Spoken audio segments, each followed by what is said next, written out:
और वायु throat infection दायी। Throat infection मुख्य कारण कौन और यह केउं समय होता है? थ्रोट इन्फेक्शन मुख्यतः संक्रमित खाद्य और वायु माध्यम होता है। फास्टफुड गुड़िकर प्रिजर्वेटिव सहित खाद्य रंग व्यवहार करा जाउछि। फल एसबू खाद्य द्वारा गलार इन्फेक्शन होता है। ऋतु परिवर्तन समय और शीत ऋतु यही गला जंत्रणा अधिक होता है। पोलेन एलर्जिक होई संक्रमण होता है। लक्षण कौन रही आसतु जानिबा। एथिरे गलार जोरे जंत्रणा हेबा सह खाद्य गिलिबा कष्ट होता है। कथा हेबा समय आपण गलार तीव्र जंत्रणा अनुभव करिथांती। कानरे किंबा आपणकर बेकर तल पार्श्वर मध्य जंत्रणा अनुभव करिथांती। ज्वर और मुंड विधा परी समस्या देखा देइथाय। चिकित्सा कौन रही आसतु जानिबा। रोग देखि चिकित्सा करा जाइथाय। सेथिपई प्रथमे आलोक पकाई देखा जाए जे केते पर्यंत यह व्यापीची।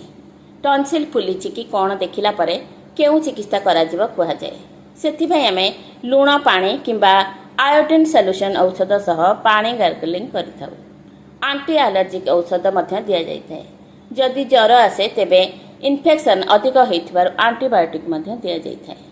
जदि बढ़ी थाए तेबे केउं समस्या देखा देइथाय आसंतु जानिबा। जदि केवल तंटी रे इन्फेक्शन होइछि तेबे एहा शीघ्र भल होइथाय। जदि एहा तळकु आसीथाय तेबे लारेंजाइटिस होइथाय। एहार तळकु गले ब्रांकोइटिस होइथाय। जदि इन्फेक्शन उपरकु चली आसे तेबे एहाकु साइनोसाइटिस कुआ जाय। तेणु थ्रोट इन्फेक्शन अधिक बढ़ीगले यह फुसफुस को संक्रमित करिवार भय रही। इन्फेक्शन घरोई उपचार कौन रही आसतु जानिबा। यार घरोई उपचार भाव लूण पानी गार्गलिंग करने एवं अदा गोलमरीच पकाई काढ़ा कर पीवा द्वारा गला जंत्रणार उपशम मिलता है। यही समय शरीर को गरम रखा पड़ी था एवं थंडारू निजक रक्षा करने एवं परिवार समस्त दायित्व आपण आज ही नियंतु, निजे ही नियंतु। सुस्थ रुहतु, सचेतन रुहतु। धन्यवाद।